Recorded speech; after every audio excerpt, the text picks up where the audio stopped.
Compound interest के बारे में पढ़ेंगे। ठीक है, कंपाउंड इंटरेस्ट के बारे में पढ़ने से पहले ये ज़रूरी है कि हम लोग को ये चीज़ पता हो कि सिंपल इंटरेस्ट क्या होता है, और जो कि हम लोग जूनियर क्लासेस में पढ़ चुके हैं सिंपल इंटरेस्ट को, तो अभी हम लोग कंपाउंड इंटरेस्ट पढ़ेंगे। ठीक है, कंपाउंड इंटरेस्ट का आईसीएसई में दो पार्ट में पढ़ना होता है। एक होता है विथ फार्मूला, नहीं विदाउट फार्मूला, और दूसरा क्या होता है विथ फार्मूला। ठीक है, इतना तक क्लियर है, कोई दिक्कत नहीं है। अब हम लोग जानेंगे विदाउट फार्मूला क्या होता है। विदाउट फार्मूला में जो है सो हम लोग क्या करते हैं ना, एसआई को बार बार करते हैं। एसआई में क्या होता है, एसआई बार बार करते हैं, मतलब क्या होता है ना, जैसे इस एक साल का निकाले, उसके बाद दूसरे साल में क्या होगा, वही जो अमाउंट आएगा वही अगला साल प्रिंसिपल बन जाएगा। ठीक है, तो वो विदाउट फार्मूला में आता है। और विथ फार्मूला में जो है सो कंपाउंड इंटरेस्ट का जो बेसिक फार्मूला है वो यूज होगा। ठीक है, तो इतना तक क्लियर है, कोई दिक्कत नहीं है। अब विदाउट फार्मूला वाला आज हम लोग देखेंगे। ठीक है, विदाउट फार्मूला, विदाउट फार्मूला। ठीक है, विदाउट फार्मूला का मतलब जो है सो क्या है, हम लोग देखते हैं इसमें। जैसे कि प्रिंसिपल कितना है 5000। ठीक है, रेट कितना है 10%, और टाइम कितना है, टाइम कितना है 2 इयर्स। तो हम लोग अब देखेंगे कि इसमें क्या क्या है। प्रिंसिपल जो है सो 5000, रेट 10% और टाइम 2 इयर्स। ठीक है, अब इसका एसआई का फॉर्मूला हम लोग जानते हैं। एसआई का फॉर्मूला क्या होता है, TRT/100, TRT/100। अब हम लोग इसको करके देखते हैं।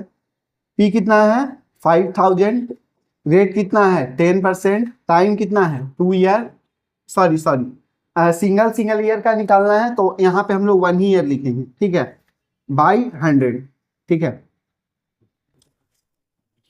जो यहाँ पे टाइम होता है ना, टाइम का मतलब नहीं है कि यहाँ पे टाइम में हम लोग ना 2 ईयर डाल देंगे, 2 ईयर लिखा है तो नहीं, टाइम यहाँ पे बताता है कि कितना बार जो है सो ये सिंपल इंटरेस्ट का फॉर्मूला डाल के हम लोग ये जो पूरा वर्क है इसको कितना बार करेंगे। ठीक है, वो सिंपल इंटरेस्ट में होता था कि टाइम जो है सो डाल दिए और फिर सॉल्व करें, नहीं वैसा नहीं होगा इसमें।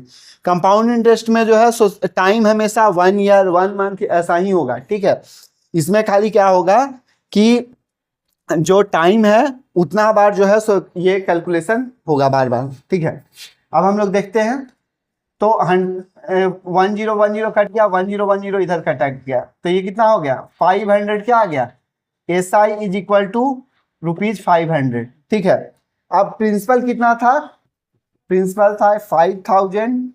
ठीक है, SI कितना था 500।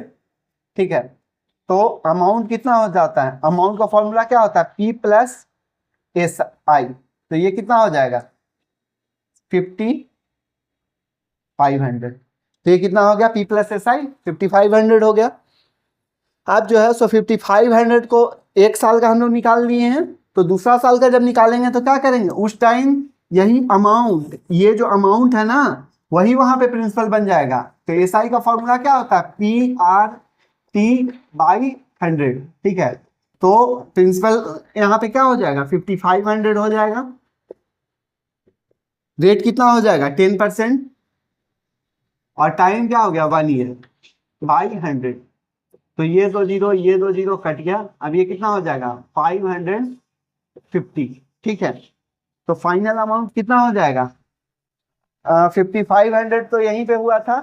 ठीक है, मतलब 5500 प्रिंसिपल था, तो 5500 पे अब ये SI जो आया इसको ऐड कर देंगे, तो 5500 + 550, मतलब ये कितना हो जाएगा 6050। तो उसको 2 साल बाद कंपाउंड इंटरेस्ट के हिसाब से 5000 का कितना देना पड़ेगा। कोई भी आदमी यदि लेता है कुछ पैसा, 5000 रुपीज लिया 10% रेट पे 2 साल के लिए, तो उसको फाइनली कितना देना पड़ेगा 2 साल बाद 6050 रुपीज देना पड़ेगा। तो कभी कभी क्या होता है ना, रेट नहीं दिया हुआ है, टाइम नहीं दिया हुआ है, तो वो सब ढूंढना है, तो उसके लिए घबराना नहीं है। ठीक है, ये फॉर्मूला को बस इधर उधर करने आना चाहिए। SI is equal to PRT/100 है, ठीक है, PRT/100 है। अब मान लिया जाए बोल दिया कि R खोजना है, तो क्या करेंगे, SI में इसको R को छोड़ के बाकी सबको क्या करेंगे, उधर भेज देंगे।